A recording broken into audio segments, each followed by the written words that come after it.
when Falconer was head of the... Hello, this is Jim Baumgard. Welcome to this week's Legislative Update.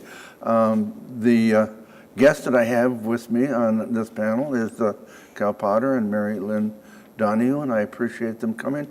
This may be, after 25, 30 years of legislative updates, maybe one of the last programs we do, and just wanted to remind people that we thank them for joining us and making sure that they listened and decided on the issues that we talked about, and we appreciate that. So, but after all these years, one has to sort of ride into the sunset, and this may be the last program. And we may change our mind, but... Jim, you're going to paddle into the sunset. Come on. We have a canoe, but that's... Anyway, thank you for coming. We do want to end up, if this is truly the last program, talking about some of our concerns that people must be aware of and need to be concerned about. Money in campaigns, voter ID, voter suppression, some of the candidates that are running that are quality candidates. I'm just going to leave the panel raise some issues that they think is important, and I'll start with voter suppression. I remember one state, not Wisconsin, although Wisconsin has a voter suppression they've tried. They got rid of, in a black area, something like 1,500 voting places and narrowed it down to 6 or 8. Eventually the courts threw that out about a year ago. But that's voter suppression. That means somebody that's in power wants to make it a little more difficult for people to vote, and so they tightened the noose. And if it's in the South, where that's not been unusual, but we don't want to do that in the North. And I think we have to be a little careful to make sure that people know they have to come out to vote, and it's important that they do that.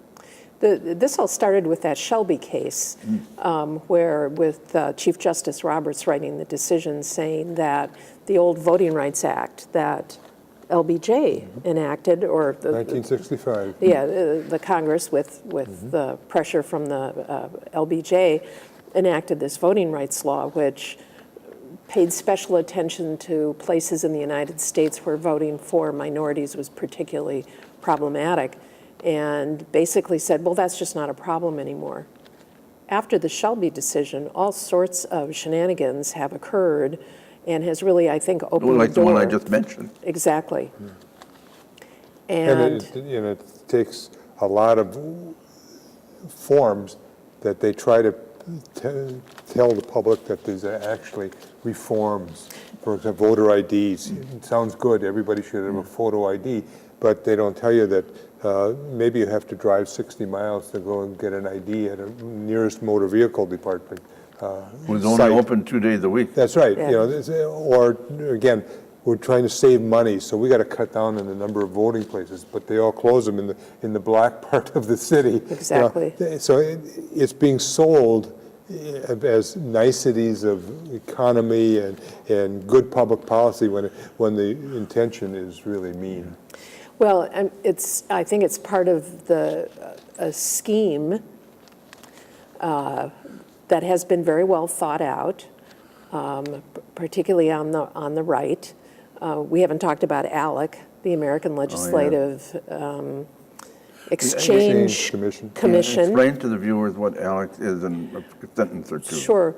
This is a group that proposes, has formed legislation, and that the legislation is used in strategic ways to enhance, I would argue, the wealth of the upper class, and to suppress voting and a variety of things, to suppress conservation measures, to advance the agenda of the right.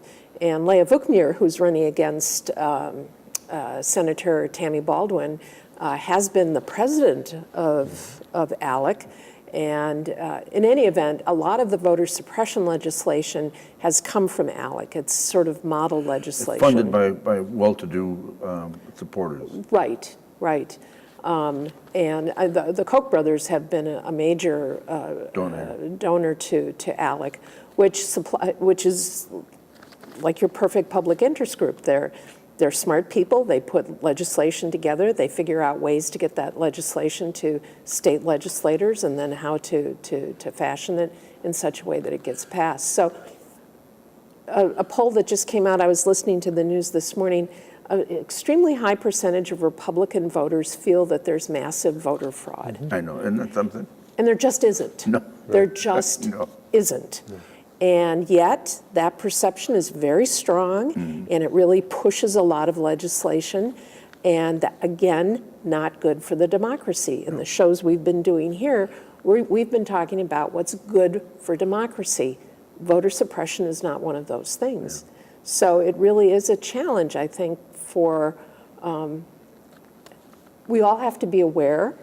As Cal has said, people need to be educated, they need to be thoughtful, and they need to take a look at really what's going on and stop playing around at the edges. And one of the problems is that we have a newspaper industry and a radio industry that no longer is local and or strong, and they used to be the bearer of truth and honesty in most cases, and they still are, but it's not as strong as it used to be. Matter of fact, in Wisconsin, there was a big thing a couple of years ago that there was all this voter violations going on. When they checked with all the district attorneys in the state, turned out to be a handful of cases, and there wasn't vast voter fraud, but it was a perception.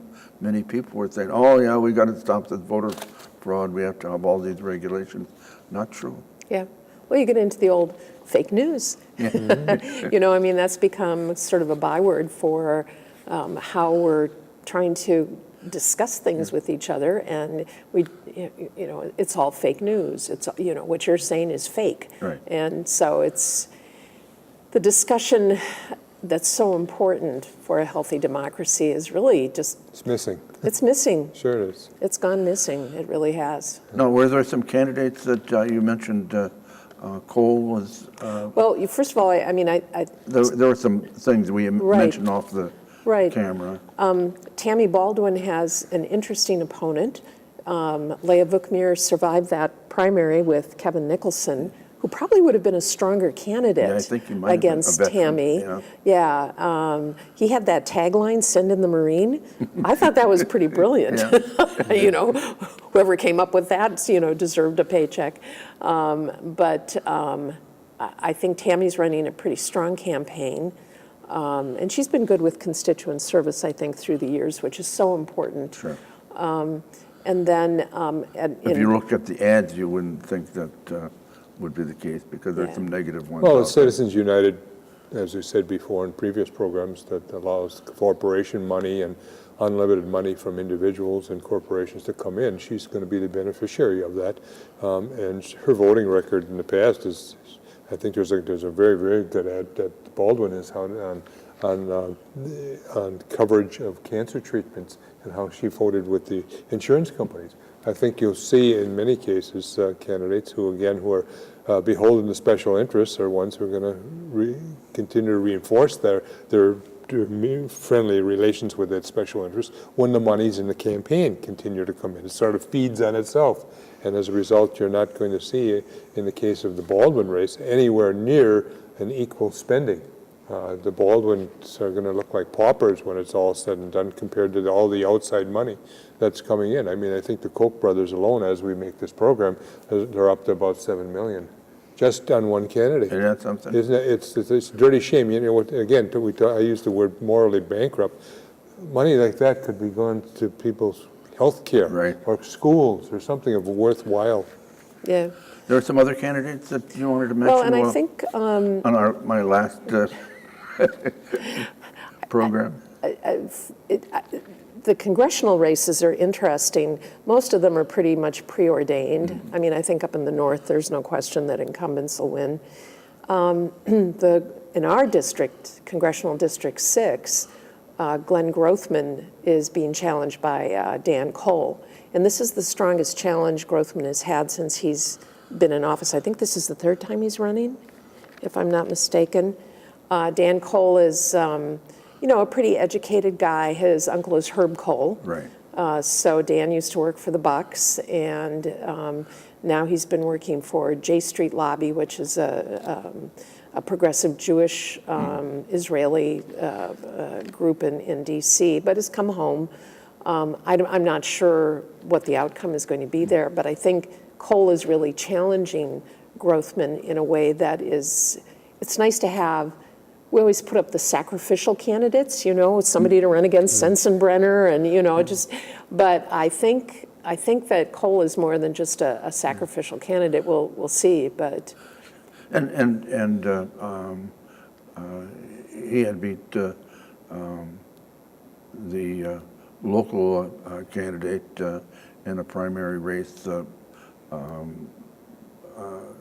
In Sheboygan, help me out. I'm losing track of Senator Lightbaum in a race that we thought Lightbaum would win, and because of the circumstances in the primary, didn't turn out that way. But this race, we both met Dan Cole, and he seems like a bright guy, and he's progressive, and I'm sure that the Grothman has said that this is his toughest campaign, and it may be. Yeah.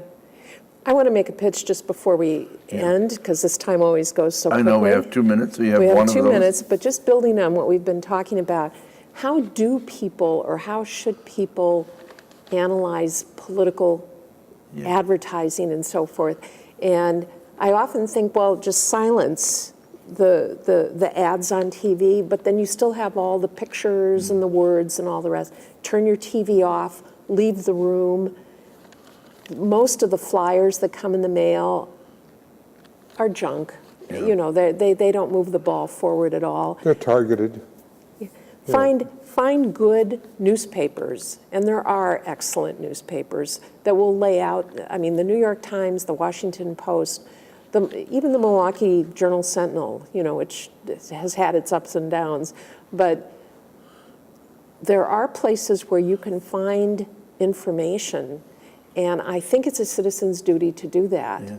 And that's, I think, the only way around this money, this rush of money into these campaigns that the money distorts everything. And we're getting the candidates we deserve, as you said in another program, and it's just not fair. Yeah, so best money money can buy. The problem is you really want the candidates that the voters want, not necessarily what I want. I want environmental people and conservation people, and there needs to be a balance. But you want what the general public wants, and they need to know the candidates well enough to be able to vote wisely one way or the other. And know that there are networks out there that are purely not news networks. Yeah. Fox News is not. It is a mouthpiece for the extreme right. And people who think that that's the only answer need to get off their dream world and look at other sources that Mary Lynn has mentioned. And there are, even if you start going just to CNN or something, you'll start seeing at least some objective coverage of issues. And we have to be objective and end the program now because we have run out of time. I thank you, Mary Lynn Donahue and Cal Potter, and I thank the public for coming and watching this show. I was going to say until next week, this has been a legislative update. Maybe. But maybe. Thank you for coming.